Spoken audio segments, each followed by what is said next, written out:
Foundation मलकापूरच्या वतीनं हा कार्यक्रम इथे आयोजित केला आहे। या कार्यक्रमाच्या यशस्वीसाठी वामनदादा कडक फाउंडेशनचे अध्यक्ष शाहीर विजय वानखेडे यांनी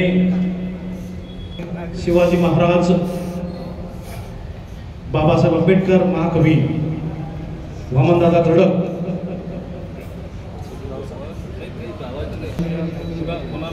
शिवाजी महाराज यांच्या प्रतिमेस पुष्प अर्पण करायचे आहे। कुणालदादा बोदोडे यांनी महात्मा फुले तसेच डॉक्टर सरोडकर, बाबासाहेब आंबेडकरांना पुष्प अर्पण करतील। राजेंद्रजी पवार, कळासे साहेब,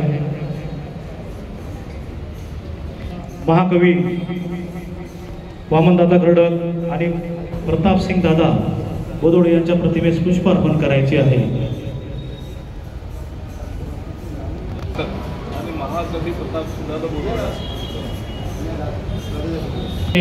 महाकवी वामनदादा कडक आणि प्रतापसिंग बोदोडे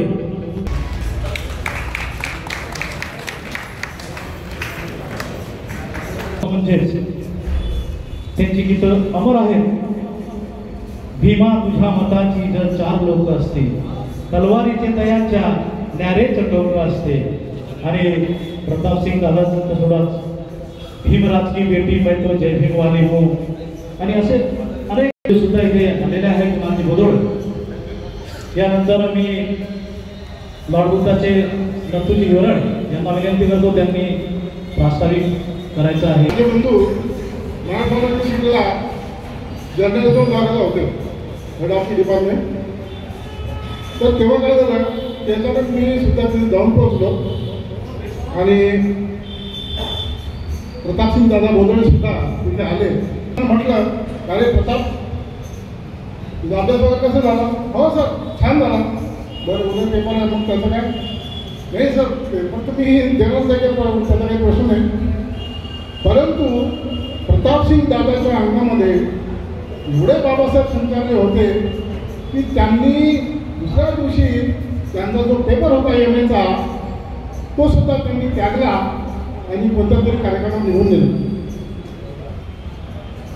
नंतर ते आल्यानंतर मी तिथे हजर होतो। कसा प्रताप कसा गेला तुझा पेपर? सर, छान गेला। फोटो बोलतोस तू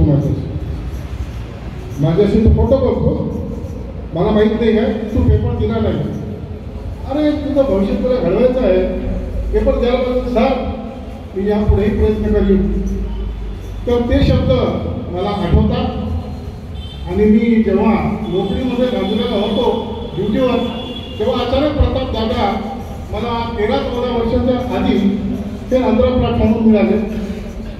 मला बरोबर एवढे कसं काय? म्हटलं ठीक आहे तू दादा, म्हणजे राहू। अरे पण ते आमच्या आठवणी वगैरे ठेवले ते ओपन केल्या समाजाला आणि आम्ही खूप खावरून हसलो। तर आज या ठिकाणी आपण सर्व उपस्थित झालेला आहे।